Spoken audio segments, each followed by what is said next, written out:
जिसमें एक स्टूडेंट ने फीस वापस रिटर्न की मांग की कि साहब मैं तो 8 महीने ही पढ़ा था और मैंने फीस दे दी थी, इसलिए मुझे बाकी की फीस वापस नहीं दी।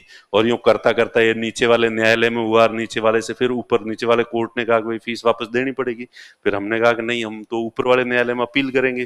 फिर ऊपर वाले न्यायालय में अपील की, ऊपर वाले न्यायालय ने भी कहा फीस तो देनी पड़ेगी, हाई कोर्ट ने भी कहा फीस तो देनी पड़ेगी। तो हम ले गए इसको सुप्रीम कोर्ट, और सुप्रीम कोर्ट ने अच्छे से सुनवाई कर करा के और फिर कह दिया कि भाई देखो, नहीं नहीं नहीं नहीं, ये बात तो स्प्रिंग बोर्ड वालों की बिल्कुल सही है कि चूंकि आपने जिस समय एडमिशन लिया था उस समय आपको सबसे पहले तो शपथ पत्र पे हस्ताक्षर करवाए गए थे कि फीस वापस नहीं दी जाएगी, आप पूरे होशो हवास में एडमिशन लें।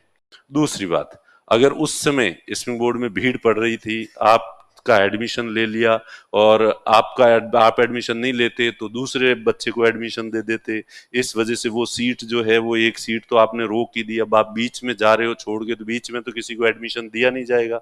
इसलिए स्प्रिंग बोर्ड का तर्क सही है और ये फीस वापस नहीं देंगे। अब सुप्रीम कोर्ट ने फैसला सुना दिया 2012 में। अब 2021 में फिर ऐसा ही केस होता है और कोई एक स्टूडेंट फिर जाता है कि साहब मैं कोचिंग में इतने महीने पढ़ा हूं और मुझे फीस वापस चाहिए। तो अब हाई कोर्ट में ये फैसला, ये केस चलेगा। तो हाई कोर्ट में जब जिरह होती है तो यही होता है कि वकीलों को, जजों को सबसे ज्यादा पढ़ना पड़ता है। तो कि फीस वापस को लेके सुप्रीम कोर्ट ने 2012 में फैसला दे रखा है, तो जो स्प्रिंग बोर्ड का वकील है वो फैसला उठाएगा, उसको ढंग से पढ़ेगा और हाई कोर्ट के अंदर अपील करेगा कि जैसा 2012 में सेम ऐसा ही केस सुप्रीम कोर्ट में आया था और सुप्रीम कोर्ट ने उसमें क्लियर शब्दों में ये बात कही थी कि अगर किसी ने फीस दे दी है और कम से कम इतने महीने वो पढ़ लिया है तो उसको फीस वापस नहीं दी जा सकती। इसलिए बस आपको तो हाई कोर्ट के जज को, जज साहब आप सुप्रीम कोर्ट ने अगर ऐसा फैसला दिया है तो आप उससे उल्टा फैसला नहीं दे सकते, आपको तो उसका अनुकरण करना है, आपको भी वैसा ही फैसला देना पड़ेगा। तब हाई कोर्ट के जज साहब घर जाके वापस सुप्रीम कोर्ट के फैसले को पढ़ेंगे कि ये कहीं डोके तो नहीं चढ़ा रहा है। वास्तव में सुप्रीम कोर्ट ने 2012 में ऐसा फैसले में ऐसा लिखा था या नहीं लिखा था? तो इसलिए जज भी, तो वकील भी पढ़ते हैं और जज भी वापस जाके पढ़ते हैं। नहीं तो अगर कोई जज नहीं पढ़े तो वकीलों को पता चल जाता है कि ये जज साहब तो कुछ ही नहीं पढ़ते, इसलिए कुछ ही टप्पा ठोक दो, बोली नहीं है तो एक वो फलाना फलाना केस में ऐसा ऐसा किया था। तो जज साहब, अच्छा ऐसा था क्या? तो वाह भाई, ये लो।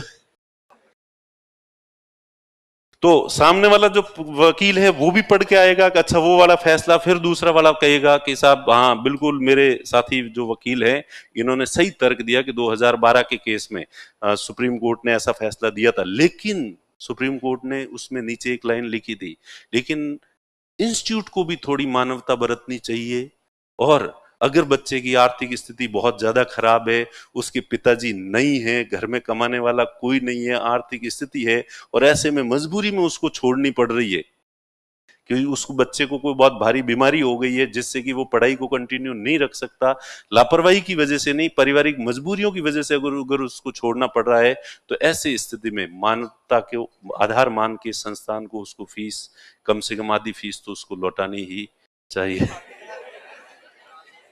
तो वो दूसरा वाला वकील कहेगा साहब उसमें ऐसा भी लिखा हुआ था। अब हाईकोर्ट जज जो है, फिर वो वाला वकील कहेगा हाँ साहब उसमें ऐसा कहा था कि ये बहुत ही कंडीशन हो, और अभी जो स्टूडेंट है इसने ऐसा अभी तक कोई तथ्य पेश नहीं किया है कि इस स्टूडेंट की परिवार की आर्थिक स्थिति ऐसी है, ये वगैरह, इस तरह से, समझ गए?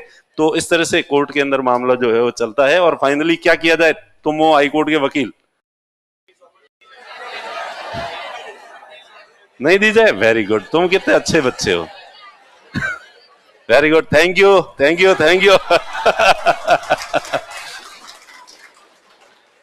ठीक है, तो सुप्रीम कोर्ट ने जो भी फैसला किसी केस में सुनाया है, ठीक है, तो इसी तरह से जैसे